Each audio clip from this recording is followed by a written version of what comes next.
Good evening, everybody, and welcome to another episode of Tanya Talks, where we have real talk about real issues, real events with people just like you and I. Tonight, I just want to start out by observing and honoring those that on Remembrance Day that died in the line of duty for us to be here today. So I just want to give an observance and acknowledging that. Today, we are continuing part 2 of the conversation, the decision. Joining me today is Theresa Simpatico, and I'm looking forward to what is in store before us. So welcome, Theresa. Thank you for being here a second time on the show, a third time on the show. Right, number 3, there's a charm. Yes. Thank you so much, Tanya. I'm really excited to have this conversation with you. Really looking forward to it. Yeah. So tonight we're talking about the decision, like a part 2 of continuing on. And, Theresa and I had the opportunity to talk about, what drives decisions, what doesn't drive decisions. And, I know for me, a lot of my decision making, everybody's got different processes that they go through and different reasons why and why they don't make decisions. For me personally, one of the bigger factors of decision making in my own personal life is making decisions with knowledge. So I really feel more at ease making major decisions, any decision, when I'm equipped and armored with as much knowledge and information I can, that it makes me feel comfortable making a decision without the fear and everything else that angst. So I'm going to ask Theresa to share, what helps her in her own decision-making process when she's making decisions. So Theresa, share with us, please. Absolutely. So first I want to start, decision-making for me has been very different at different parts of my life. For example, after I gave birth, I had what was called pudendal nerve damage, and I couldn't sit, and I was in extreme amount of pain. Just getting out of bed in the morning was difficult. So for me, decision making at that point in my life looks very different than it does today. So Sure. When I was in that state, as you can imagine, even making the decision to get out of bed was difficult. Okay. Right. So, but in all of that, I chose to get out of bed every day, move around, and figure out what was going on. So you were in so much pain. What the? Yeah, I was in so much pain. But you guys have to forgive me for a second. I know I'm distracting you, but I'm just having a small technical issue here. Okay, go ahead. No worries. Yeah, go ahead. So decision making for me at that point in my life was difficult. So the way I looked at decision making then was, what's the one thing I can decide to do in this moment? For me, for example, getting out of bed was my first decision. Right. I also had my daughter, and, she was at home at the time, and it was important for me to be with her. So I had to make that decision in order to do that. So I always looked at a decision at that point in time as, what does it bring me? Where does it bring me to? What's the next step? Right. It wasn't easy making decisions at that point. It wasn't easy, but I did, and eventually figured out what the problem was, and resolved it through a procedure. So it was very different then.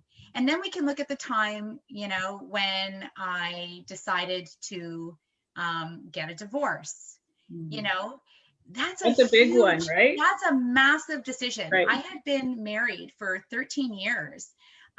So it wasn't a decision that I made quickly. It wasn't a decision I made lightly. And it was a decision that I had made in my mind for a long time. But then to actually put in place that decision and actually do it took a lot of courage, faith. Those are the main two. I was scared. Of course. That was a big decision, but we were in a toxic relationship. It wasn't healthy for either of us. And that was a massive decision. So making that decision was terrifying. It's interesting you said that in your mind, like energetically, because I always talk energy. Yeah. Energetically, you had disconnected from that environment, the relationship. You disconnected from it. So in your heart, it was like it was over, and it was now finalizing what was already going on the inside. Now you actually have to make this finalize it and make it a reality that, oh my gosh, and it's so easy for us to make these wonderful decisions on the inside and be like, yeah, but when it comes to that moment, like you get almost choked up and like, because it is life transforming, right? It Like, is, and I was terrified. I can't say it any other way. I mean, it was a very scary time in my life. I didn't know what else to do. And I think we talked a little bit about this when on the first show and the first time that I was on your show. And, you know, it was the do or die. I realized that I was in a situation that I couldn't be in anymore. And even though, like I said, it was in my mind and my heart for a while, I knew it was there. I was scared. I was scared of being judged. I was scared of the shame. I was scared of my family. As a matter of fact, like I didn't talk to some family members for a while after that, just because they were upset with me. And that's what I was afraid of. And in fact, that's what happened. Of course, everything's resolved and things are okay. But in that moment, so big decisions like that, even though I knew that they would be for the better for both of us, it was a very scary decision. And that's where fear comes into place. Like I created all these things. Some of them did happen, but fear just, it paralyzes you, right? And you're like, I can't do that. Even if it's a really big decision and it might be so positive. This is a negative one. Well, negative and positive, I would say. well, it was healthy for you guys, right? Like you just said, it was a toxic relationship. And, you know, what do? Do you continue the toxicity or do you give you guys a chance? I think it takes a lot of courage to be in that space to say, okay, like, you know what, for the sake and the love for all three of us involved, like you now have a daughter, yourself and your ex-husband, it's now like, you know what, for the sake of love, somebody's got to make this decision, and you're making the decision in love so that we can all at least have a fighting chance at having a healthy life. Yeah. And that's what it was about me, right? And I realized that I wasn't healthy in a lot of ways. That was only one of the things at the time. Right. But there were a lot of things, but that's what I wanted to say. So decision making for that was a total different experience because I knew it would be better. I didn't know how it would look. And I can tell you that it's amazing now, right? But I didn't see that then. And those we never do, right? No. And then even the decision to have a really good relationship with my ex-husband, I would say was a really important decision. Because you can go both ways. You can say all of these things happened and I'm so mad and I'm so angry and I don't want it to be good. And, you know, and we create a lot of things and I just made a decision to have a really good relationship. So that was also a decision, very positive. I did it for myself, for a daughter, and we're great friends. So, I mean, that was really important. Nice. So decision making for me in the past, also, I want to say that I've made decisions on a whim, right? And just done it. And then I'd be like, oh, wow, maybe I shouldn't have done that because sometimes you second guess yourself. Right. So, and sometimes you make decisions on a whim and you're like, yeah, this is the best thing that I ever did. Exactly. And it works out, right? Right. So it's funny when you talk about the stages of decision making of where you're at, you know, the different stages of your life. You know, I call it the maturity stage. You know, when I was making decisions back over in my younger years, the anxiety that I would build myself up to thinking the worst possible, you know, we're so busy thinking, what if things go wrong in decision making that it's very challenging to think, what if things go right? It took the words. I was just about to say that. Yes. What if they go right? Right. And that's what that's the biggest problem for me in decision making, right? Right. I have somebody writing in here on, so I'm absolutely. Okay, absolutely. Yeah. So and when I realized that when I started to clue in, you know, doing all this work and everything, when I started to clue in, and I talk about it from an energetic, what you fear you're bringing about, and it was like when I started to understand that, I was like, oh my gosh, I have to take some sort of responsibility that if I focus on this fear, I'm actually calling it into my life, because the intensity that you feel in the fear of the decision making is paralyzing. Yeah. So all absolutely. of it, and then somehow I kind of feel like, you know, I say God's got my back, because somehow he was like, see, I told you it was fine. And I'm like, okay. So somehow in my more mature years in making decisions, I learned the art of making those major decisions, but being detached from the outcome And when I say that, it's not necessarily thinking about all the worst possible scenarios or the best possible scenarios, knowing that I have to make this decision because it's a necessary decision. It's a big decision, but it's necessary. And Yeah. the best thing that I can do is not interfere with what happens next. The best thing Right. that I can do is just to be present in the moment and allow myself to stay present in the decision, because you have to get comfortable with this. You have to understand that this is a new way of being. This is a new feeling. This is a new way of life. Like, how am I Yeah. going to now live in a practical lifestyle with this new decision? You're now separating, you're divorcing. Now I'm going to be with my daughter. I'm not on my own because you co-parent, but when you're on your own, you're on your own. You're now on your own in terms of now I've got to provide. Like, there's all these things. You're used to having somebody there with you that if you need, I'm going to take it to the basics. If you need somebody to fix something in the house, or now it's on you. It's like the Yeah. impact, right? It's a complete change. So big decisions like that are extremely scary. And Yeah. I don't think I'm alone in that. I No. think that most people will tell you that if they've ever gone through a major decision like divorce or separation, it is really scary. I could be wrong. I don't want to speak for the masses or anything, but in my own body, I know what I felt. Mm-hmm. And the other thing is, I also started my spiritual journey at that time, and I actually did a yoga and meditation retreat in Whistler. It was one of the first ones that I had done through the Chopra Center. And I'm telling you, I don't think that if I had gone, because something in the stillness gave me the power to do it. Like I felt like this is it. I'm going to do it. And I did it. Even though, like I said, it was in my mind, in my heart for a while. But so sitting still and understanding where this could go and how much better I could do, or we could do apart, was very important at that time in Right. making that decision. Right. So I Right. feel like that helped me. Would I Right. make the decision otherwise? I'm not sure.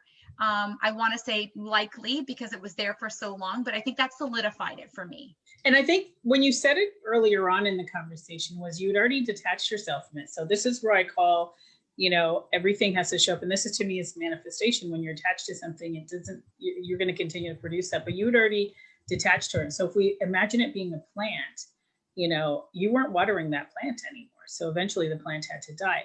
The crazy part about it is now, oh my gosh, okay, so now I'm forced to make this decision. I'm not watering the plant. Like, in your soul, when the doors close, nobody's looking, no one's judging, no one's having a conversation, it's the absolute right decision. You know it's right. And Right. that's what I'm telling you. And in those moments, I knew that what I was about to do was right. I knew it was definitely right for me. I knew that it may not necessarily have been what was expected, but it didn't matter because that was the period of time. And I think you'll remember when I said I started living for me. Right. What about me? So a lot of Where the decision in certain aspects in those type of decision makings, it is about choosing you, because when you're healthy, you can be healthy for everybody else. right. And Yeah. that's huge. I know when I was making a decision that wasn't necessarily for me, but on behalf of my kids, and I remember starting out in the corporate world and doing what I can to build this career, and then all of a sudden I became a mom, and it was like, wow, Yes. it's like, okay, well, I'm going to make the decision to leave a very successful career at a very young age, and I was okay with making that decision. What I was more afraid of, being young, you're in your 20s, being young, you really, at least for me, I can only speak on behalf of myself, I lived with that. What is everybody going to say? And people were commenting, and then Yep. they were planting the seed of fear. What kind of life are you going to produce for your kids? You're going to overstress your husband. And to me, I traded in a BMW for a minivan. Like, I didn't need the purse. I didn't It need still got you from A to B though, oh, right? I was just like, and I love minivans, so no discrimination to anybody out there with minivans. But it didn't matter. Like, it did to me. It was just the decision in my heart was the easiest decision to choose being there for my kids, to raise them, because for me, motherhood just felt like this whole beautiful experience. and not everybody has the same experience I did. So, you know, it's just everybody has to know what works for what's for them. But all of a sudden it made sense for me. But the surroundings were, what are you going to do? What did this, that? And all of a sudden I became very fearful. Oh my gosh, what if we lose our house? What if this? What if that? And I was like, and here we are still standing. So Absolutely. that was a major decision for me in my life. To, you know, you go to school, you get an education, you're working, you fight to be where you're at professionally, and then all of a sudden you walk away from it all. And Major decision, like that's not easy either, right? Like I right, can understand how you would be scared, and there's so many variables in that, and that was what it is. There's variables after that. You make a decision, but it affects so many aspects of your life. So right, it's really not clear cut. You know, right. I'm going to remove myself from this job, this career path that I've taken. So now what? And like you said, how does it affect your family? How does it affect your stability? How does it affect your husband? How does it affect your time? How does it affect your health? Like, how does it affect all these things? And here's where it was funny, because I say this all the time, feel the fear and do it anyways, because the core of who I was or am, I knew I'd be okay. Something inside that little, you know, and I believe that when you're true to who you are, I say when you betray yourself, you open the door for the world to betray you. But when you're true to yourself, you open the door for the world to be true to you as well. And there was just a truth in it for me that made sense, you know, and I have girlfriends that are like, I couldn't stay home like you did. And for me, I was just okay with it. So for me, there was just something inside of me that I knew in the core of who I am, that things would be all right. And yeah, and they were, and they are. And they are, right? But And it that's was what I mean. interesting Like, because in that moment of going through it, I took on everybody's projections, and that's what it was. It was their projections of, you're not going to be okay. What are you doing? You're damaging. Like, it was all their projections coming to me. But what I learned out of that was I was strong, I was resilient, and then all of a sudden decision making, been like, okay, come at me. I'm going to make another decision. right. What's this one? Right? Exactly. It Yeah. became fun. Oh no, I hear you. Like, watch this, watch what I'm going to do. Right. Yeah. You You know, know, you can't start a talk show. Okay, watch me. exactly. You So, know, decision making, but I like what you said in the beginning, right? Because decision making, I know that you talked when you were having the live with Abdul. He was talking, or you were talking about, you know, writing the pros and cons and being well informed.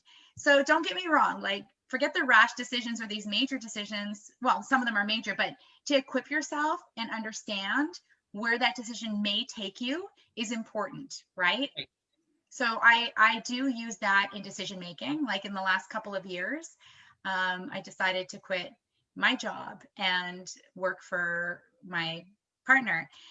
It was a major decision because I felt like it was being very dependent, and it wasn't easy, but it was what I really wanted. I wanted a part-time job where I made a certain amount of money and I was content and I was able to do all the things as a family that we could never do. That was a major decision for me. I was still terrified because I I was like, remember, well, right? oh yes, of course you remember. Yeah, I was very scared. I wasn't sure if it was the right thing, but I had manifested that because I had said, this is exactly what I want. And one day we're having a conversation and that's what he offered me. I was like, I know we've never talked about this, but that's what happened. And here I am a couple of years later, and I'm really enjoying it. I'm enjoying my, you know, my time. But at the time I was scared. Right, of course. And Right. here's what I found, and I can only speak out of experience for myself. And it's what I go to all the time. When you go to the center and core of who you are and you follow that truth, you know, you hear sayings like dance to your own music and follow your heart and all the rest. And there's truth in that.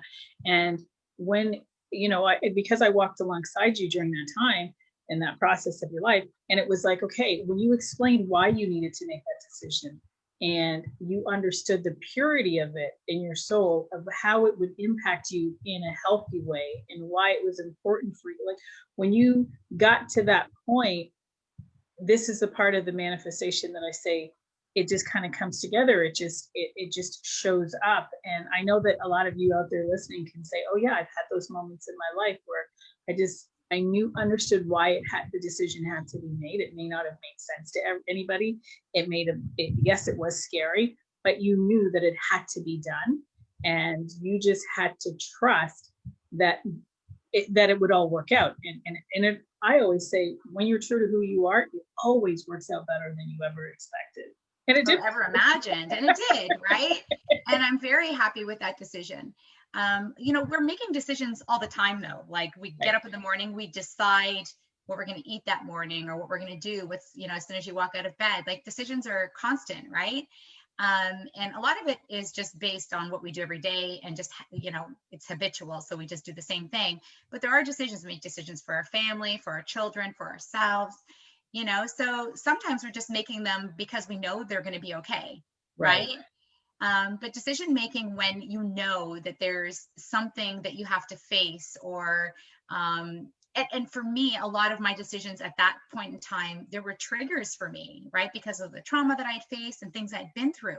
So that made it even more difficult to make those decisions. I'm not enough. Is someone else going to love me? So all of those things came into play, right? Mm-hmm. Will I ever find love again? Will I, right. Exactly.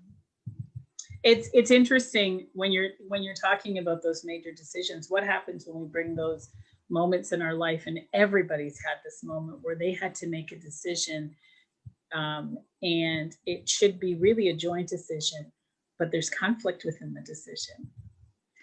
Ooh, yeah. That's a big one, and we've all been there. Like, yes. There's conflict in that decision as to which way you're going to go. And I always say, even in all of my relationships, not just my marriage, but in friendships, and when you're in agreement, it really flows in harmony. But sometimes you have to override the decision because and it's tough because then you don't have the support that you require in order to make that big decision. Yeah. And you just got to, when you talked about faith, you just got to hang on like that it's going to work out. Yeah. And I think detaching from outcomes too, right? Yes. Like and that's where I said be present. Yeah. Right. So, and that's another thing. So you make this decision. So I decided that I was going to, separate, get a divorce. And then it was I had to detach from what the future looked like because it's unpredictable. Mm-hmm. I just knew that was not somewhere that I could be anymore, but I didn't know what the other side really looked like. Right. So I sort of had to detach from that because I don't think I would have made that decision. And I learned about detachment because it's in the 7 spiritual laws of success that Deepak Chopra wrote. And that was one of the things that we learned about when I was in that yoga and meditation retreat in Whistler. And it was like, yes, I have to detach from what's to happen next, right? And remaining positive was the other thing, remaining positive about what would happen next and not trying to put, like you say, like using words or images that depicted things that were negative. So I tried to always remain very positive about what was going to come. So that for me was really important. Right. And I like the fact that there's that stillness in it because a lot of times I'm an avid journaler. So anybody out there that knows that, journaling for me just, it centers me, it grounds me, and it takes me to that place of stillness. And I love listening to my Zen music just to calm my nerves. Major decisions, but that stillness really, it's about, and I suggest this to everybody, it's about that stillness where you allow yourself to let go of the decision you just made. And really just, for me, what works for me is I just focus on my heart. I focus on, whatever it is, I just focus on that's present in the moment. And usually I go inside my body and I feel my heartbeat. I listen to myself breathing. I just stay present. And breathing is huge in decision making. A lot of times we get anxiety that's built up too, and we can't breathe, and we're talking from our upper register, and all of our chakras are out of alignment, and all this stuff's going on. We can't think clearly. We're not sleeping. And I always say, breathe. Just breathe. Just breathe. Just breathe. And it works. Right? Oh, I agree. I mean, I do that often, to be honest. I mean, I also have some, not, I wouldn't say that I'm anxious all the time, but I do have tendencies to be anxious with certain things. And that's the only thing that does ground me besides the meditation, but just sitting in the moment and breathing and taking a few breaths for a few minutes really calms you down and brings you some clarity in that moment, right? Right. It really does. It absolutely does. And, I know I probably sound like, oh, it's all so easy. And believe me, I've been on this journey for 30 plus years of doing this stuff and practicing all these techniques and applying it to my life in, you know, really bad times. Bottom line, it's really bad times. Yeah. If I was going to survive it, that I had to at least find something that would help balance out and just heal me. Bottom line, just heal me. And the decision making process almost becomes for me, and I use fun a lot, because as I started to go through these processes, I started to understand how fun it was, because it was like, oh my gosh, I feel like a weight's been lifted off. Okay, I made a decision, let it go. All right, what's next, kind of thing. And and that's not to say that in the process of small, medium, or big decisions, I don't feel that level of anxiety or fear or all the rest. That what I know I can do is that I can still myself once the decision is made, because 9 times out of 10 that it's the right decision. Right. And even if it's not right, and I think that's part of the problem, we think too much about it. We're like, well, what if this is not the right decision? But it always is the right decision, because good always comes out of it. Yes, and that's what I want to get at. Yeah. No decision is the wrong decision, right? It's just either we're using it as a tool to learn about what may be right because this wasn't right. So to me, there should be no regrets. This is the way it happened. And then you move forward from that. But I certainly believe that in our decision making, like I was telling you earlier, like it's okay to be okay. It's also okay not to be okay. Be okay. Right? Like, and if those decisions are great decisions and they work out, fantastic. But I know that most of us can say that that's not always the case. I mean, I can tell you line at the grocery store. Have you done that before? Yes. I've made that bad decision so many times, and it's like, oh my goodness, that one's like 5 or 10 people have gone, and I'm still standing in the same line. Right. So I mean, and that's why I made a bad decision. I say that the reason why I have to be comical in those moments, because I say to myself, because I've had that happen to me where all of a sudden I'm driving behind somebody and I'm like, really, guys? Like, why are you driving like this? And I'm somebody that if somebody cuts me off, I'm not honking my horn, because I'm so grateful in that moment that everybody's okay. And there's those moments where you're just driving behind somebody and you're like, okay, guys, like, can you move it a little bit fast, just a little bit? Can you just at least do the speed limit? Right.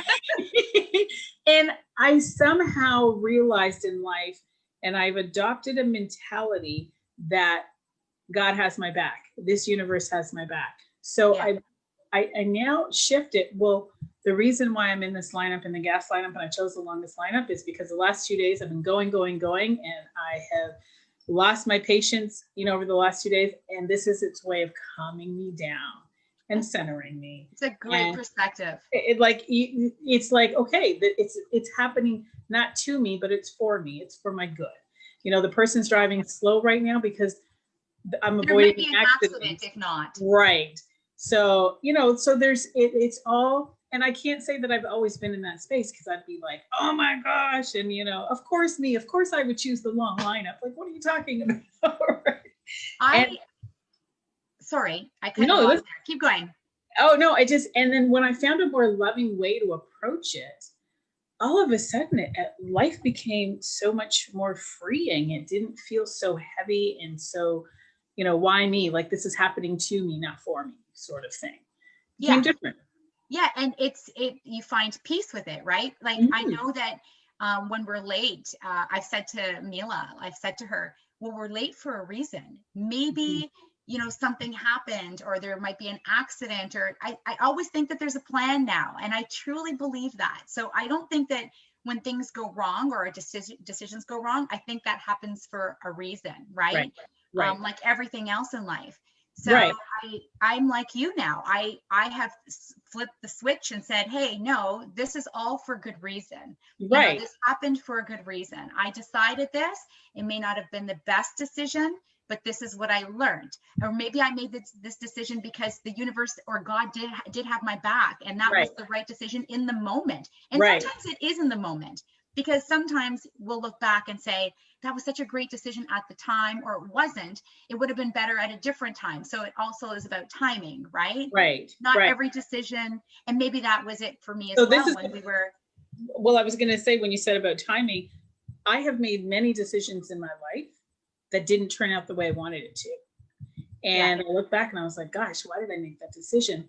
But in the moment when you think that decision, you doubted that decision, or you think that you made the wrong decision, what I learned is that there's always a better opportunity waiting. So the reason why when you made that decision, it didn't work out, is because that's not the path you were supposed to take. There's a bigger opportunity waiting for you. And I was like, oh my gosh, can you imagine if I chose, like, if that decision worked out, like this wouldn't happen. Yes, because it wouldn't have been the right thing, and something may have not worked out with that decision, even though that may have seemed like a better decision. Maybe it wouldn't have had the best result. Right. So, I totally agree with you. And we have the same perspective on decision making. And like I said, so I don't want to make it all peaches and roses, right? Because like I said, at different points in my life, when I was in pain, or when I was going through a traumatic experience, or, in my younger years, decision making looked very different. I think that now that I'm in a better place in my soul and my spirit, I think that decision making looks much different. So when I'm making those decisions, I'm more equipped, or I'm more accepting of what happens, and I'm more detached about what the outcomes are. So those are some really important tools that I've learned along the way, right? Because I think it's important to have valuable tools like that. Like you had suggested about, really knowing, like, what are the pros, what are the cons. So if you're making a really good choice already, things are bound to be okay with that decision. Absolutely. And I've also come to terms with the fact that if I make a decision, it doesn't turn out the way I want it to, I'm okay. It's that feeling of, I'm okay. Like, I'm still alive, and I'm still here. I'm still breathing.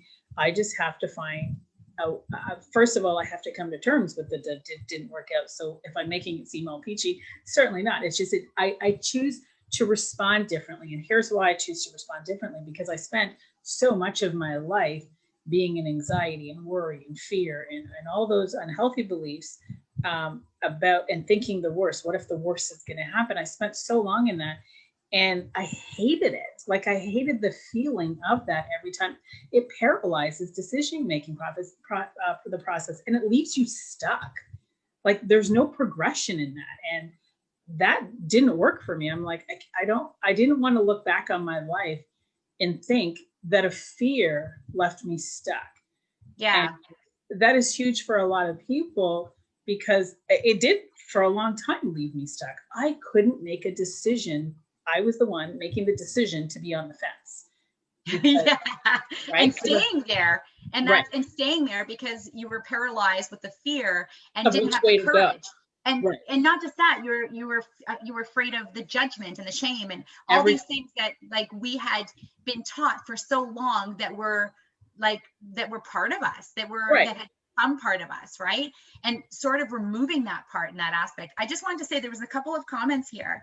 And Antonella said there's always a lesson to receive. Absolutely. That's exactly what we're saying, right? Like, so, I mean, there are lessons, and one of the things is being surrounded by love, and to have people that accept you, and still love or care about you, right? Because those things are really important. Even when you have a bad decision, sometimes bad.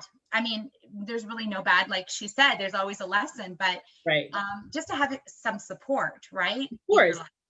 And I always say that, like, people that, and me and you have walked down the same road where we're like, okay, T, I don't necessarily understand your decision, but guess what? I'm here for you. I'm going to ride with you. Like, I'm riding with you. What are we doing? What are we doing? All right. Because it's not about me. It's about showing up for you. And vice versa.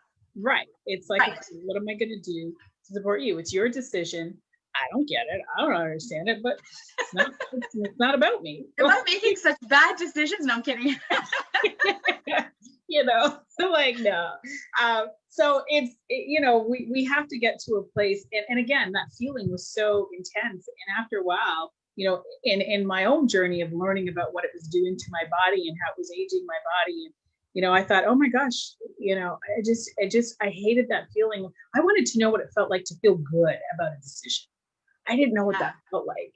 And it was like, how do I get to feel good? Like, you look on the outside, it's like looking in a glass at the world and everybody that's making those decisions, and they just seem so grounded and confident in their decisions. And here I am, like, I can't get off the fence.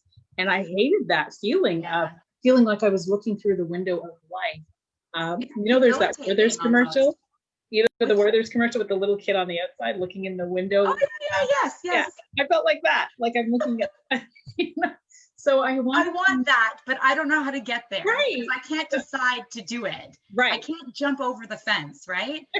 So I just get talked it. to myself, and that's where the courage piece comes in the face piece. But I wanted to know what it felt like to take a decision and feel good about it. What is it with no fear, no worry, no anxiety? What did it feel like? Was I capable? I think it was the challenge I gave myself. It was like I wanted to see what I was made of. I knew what I was made of in the fear. I knew what I was made of in the anxiety. I knew what I was made of in all those unhealthy stuff that was making me sick. It was leaving me up at night. It was giving me insomnia. It was doing it was doing all that stuff it made me feel bad. And I was like, I just want to feel good. So I challenged myself and said, all right, let's have the courage. You can do this. I said, put your big girl panties on and let's get this done. And here it was. And then I was like, and it wasn't as easy as I'm projecting it to be, that it was just this. I went through a lot of fears. And if somebody triggered me, all of a sudden, and I was like, no, remember that it's just a feeling. I can choose to feel this, or I can choose to feel that. And as I started to become more comfortable with giving myself permission to feel good and choosing me to feel good, the outcomes started to change. And I was because like, that's perception too. We can see things a certain way too, right? Right. So when we start believing or perceiving or having like, I don't know, different emotions about something, and we're connecting differently, then they seem better, right? So like one person can say, oh, it's snowing outside, it sucks. And the next person can say, oh, it's so pretty. Like, I'm going to go out there and maybe make snow angels. I guess it's a lot about perception, right? It is, because when I hear it raining outside, somebody had said to me once, because our automatic in life, at least in people that I listen to a lot, if it's raining outside, it's such a miserable day outside. And somebody once said to me, it's such a wet day outside today. And I was like, oh. And ever since that, I took out the word miserable. It's not a miserable day. There's nothing miserable about the day. It's a wet day. Yeah. Yeah, that's true. Yeah, I like that. And taking the negativity, I mean, wet, I don't know whether that's negative or positive. It's neither. It doesn't feel heavy though. But, if you say miserable, it's very heavy. Right. Yeah, I agree with you, right? Because then it just makes life feel miserable. And I'm like, is my life really miserable? No, it's not. So why am I calling that into, me? I'm all about what we're calling into our life at this stage of my life. And it was like, okay, why am I calling into my life being miserable? And absolutely. Someone made a comment, and I don't know if I'm going to pronounce her name correctly. Iman said, I'm the one that will say it's beautiful, it's snowing. Yeah. Amazing. Yeah, I love that, right? Because you put some positivity to it and you look at it differently, right? Right. So that's amazing. And we have the ability to affect human behavior. Like all of a sudden, if you're the one, you're in a group of a chat with individuals and everybody's talking negative, and there's that one person that says something positive and they can shift the entire atmosphere of the group. I love those people. Yeah, absolutely. Right. And to bring a smile or, and that's why they say, like, has anyone ever looked at you and smiled and made that decision to smile at you? They didn't know you. They're a stranger. I mean, I don't know, but I always feel empowered when people smile at me. I make that decision a lot to smile at people. Maybe it's cheesy and corny to some people, but I just think it is a good thing to do. So that I didn't make a decision to do that. Right. So you're right. So, and she also said, I love rain too. It's a relaxing day. Right. So now it's not wet anymore. It's a relaxing day. Relaxing day. There we go. Thank you very much, Yvonne, for sharing that with us. We appreciate that. We take all the help we can get to reshape our words, to relax our bodies and neutralize our bodies. So thank you very much for sharing that.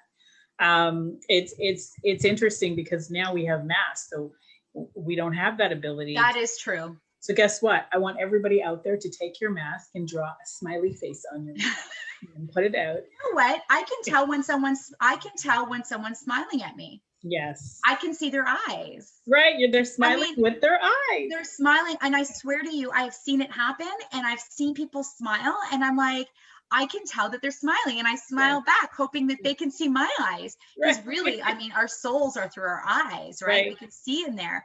And I think it's beautiful that you can actually see someone smiling without seeing their mouth.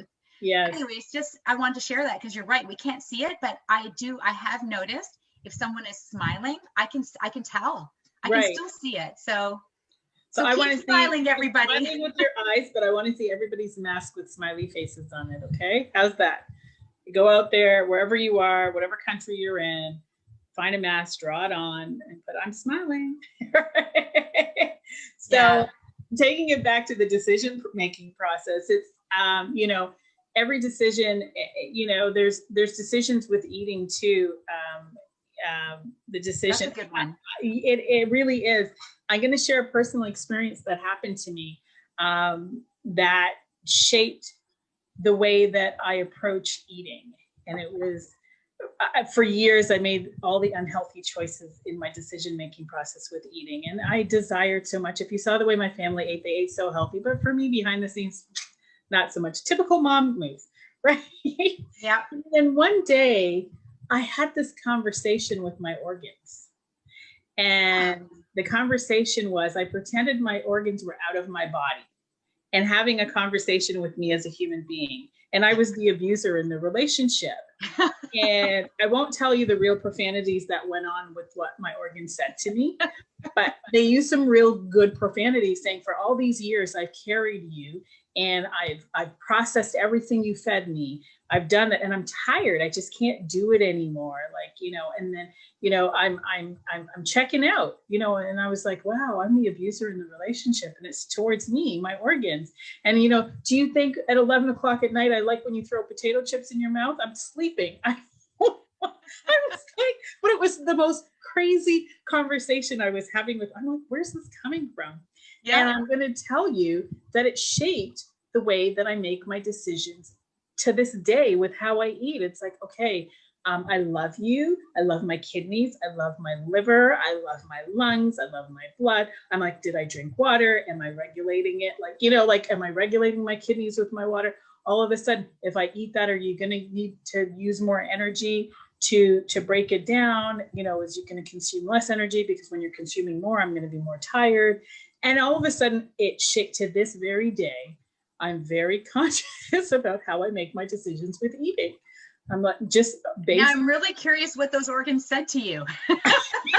Oh, it was pretty bad. And it was basically, I'm out. And I thought, oh my gosh, are you telling me that I'm going to die? And everybody's different. That was my experience. I think that's fantastic. I think that's really cool to share because that's interesting to me that you could have that conversation and you could make a decision now on your eating habits based on a conversation that happened with your organs that happened and doesn't matter. It doesn't matter. And that's what helped you in making your decision to eat better. Right. So and that's the thing. Sorry, go ahead. No, you go ahead. Go ahead. I just wanted to say and sometimes it does take something like that or something profound that happens. Sometimes we hear about it all the time. People are smokers and they have a heart attack and they quit smoking. And that was something that caused them to make a decision to quit smoking. Right. Or, different things that happen. Obviously, a lot of it to do with health, but it could be anything, right? Absolutely. I can only share that. I think it was scary. It was scary enough to me that all of a sudden, in that conversation, my life flashed before me. Wow. I'm giving you forewarning. It was like your body. So I say to people, if you spend time to listen to yourself, your body is always talking to you.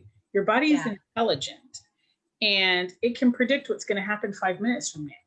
It's an intelligent system. So it was my body forewarning me, I'm just letting you know I'm checking out. Yeah. It's like, what do you mean you're checking out?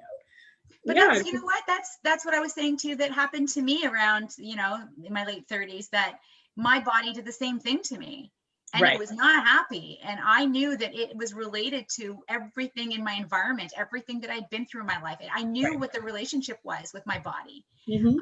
And so that's when I started making some profound decisions in life, right? Right. They weren't easy, but there was like, if it was either a do or die, like I said. So for me, it was like that decision was really important, right? Right. Because I knew without it, I may not be here, Right. right?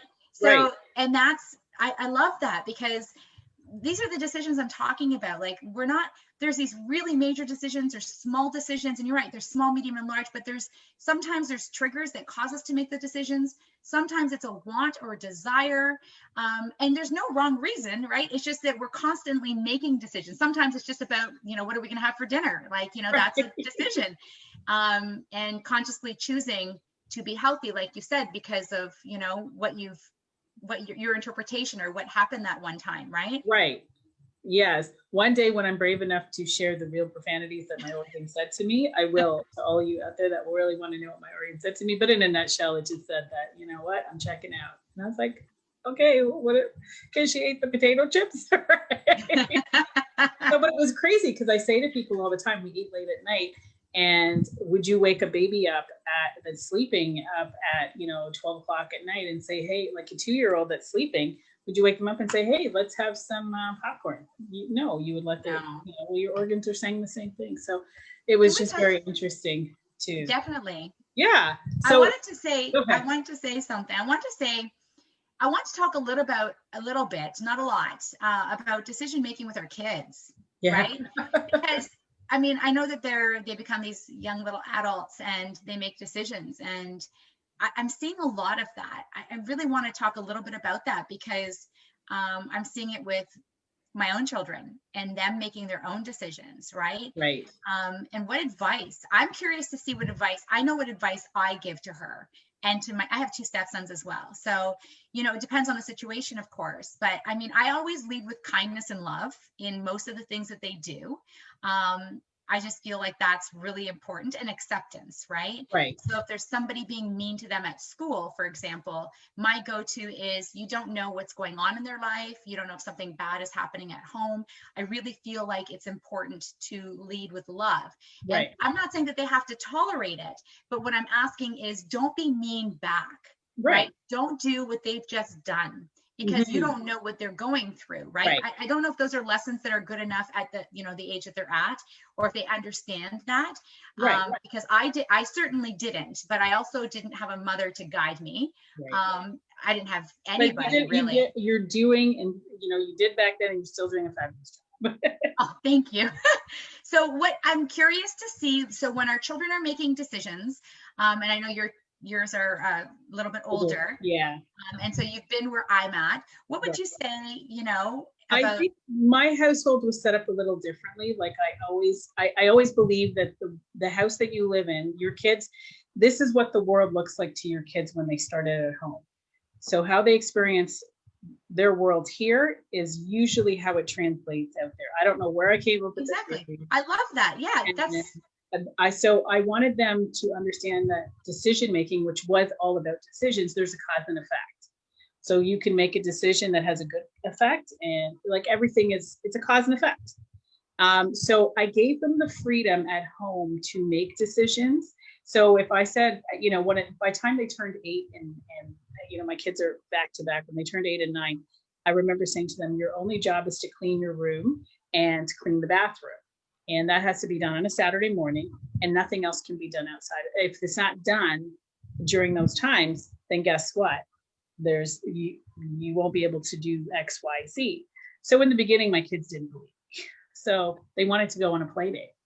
And I said, well, you guys didn't do the 2 things that I asked you to do.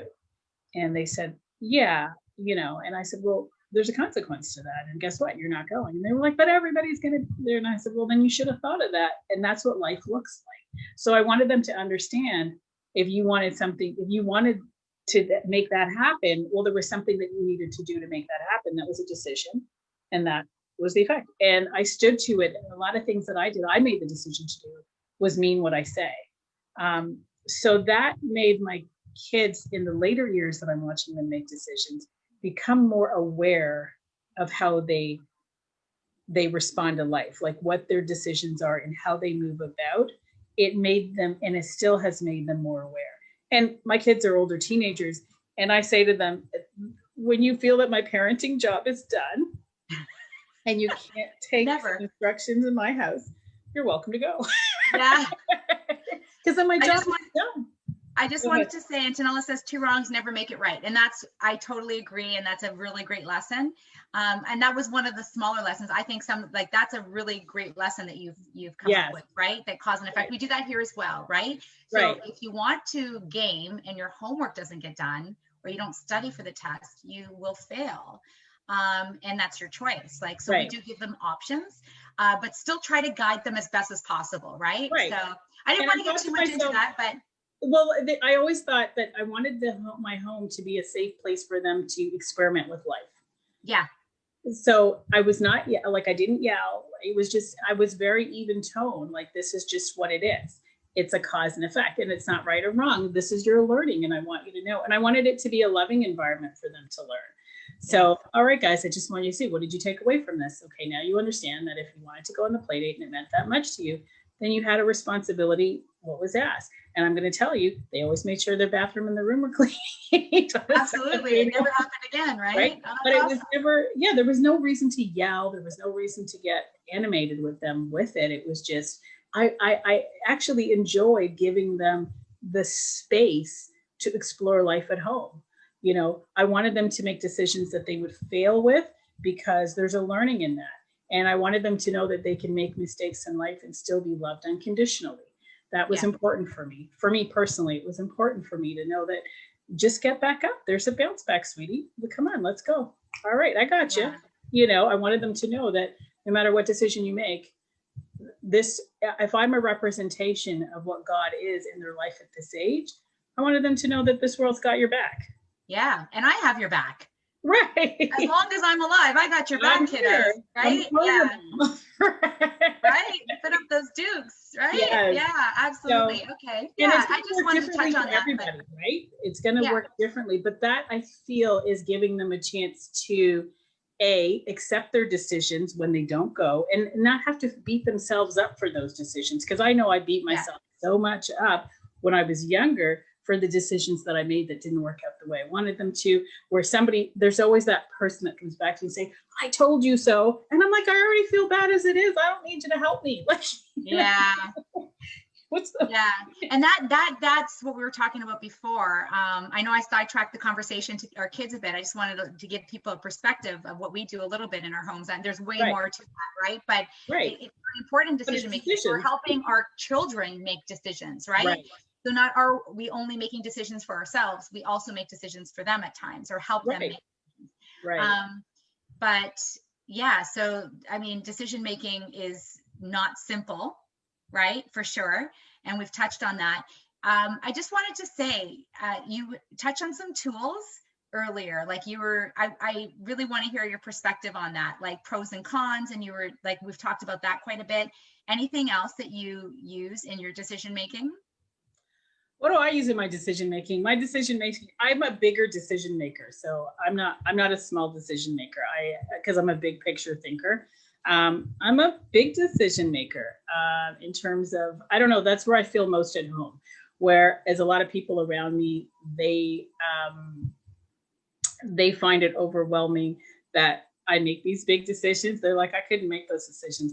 But I think that the core for me, for any, whether small, medium, or large decisions, I think for me, it's more along the lines of weighing out the pros and cons. I like that ease of, okay, well, if this is the con and this happens in the con, I got to be okay with that. I got to be okay that, you know what, this is just the way that it happened, and I'll bounce back. I'm a bounce back girl. I'm about having a bounce back. But what I'm not going to be able to do is live with myself by letting fear drive and dictate my inability to make the decision. So that's the only thing I say to everybody, is weighing out the pros and cons. Sometimes you got to make fast decisions. I say being still after you write out the pros and cons, knowing where your risk tolerance level is. That's huge. In decision making, there's a risk tolerance level. So what you can afford to risk emotionally if the decision turns out this way or this way. If it turns out great, your you don't have to deal with your risk tolerance level. But if it doesn't turn out the way you want it to, what's your risk tolerance level within that? Yeah, that's really important, right? That's a whole other Because conversation. you may not be at that place in your life where you want to take that much risk. Right. You know, maybe your life is stable enough and it's never been stable, and then you're ready to make this big decision. You're like, no, I think I'm not there. Right. So you're right. I totally agree with that. So with that risk tolerance, there comes courage, right? Like you've got to have the courage to push through it and not be concerned with what everybody says, because when you stop criticizing yourself, the people won't even show up to say I told you so. Actually, you'll have people in your camp that are like, hey, this is the way, like how people will enroll you in your own decision making process to be like, okay, how can we bounce back? So my community of people around me are, how are we going to bounce back? All right, what did we learn from it? Okay. So, when you learn to love yourself from a different space, people will start to show up to love you the same way that you love yourself. So I encourage everybody out there to find that support, that inner circle that really can support you in a healthy way.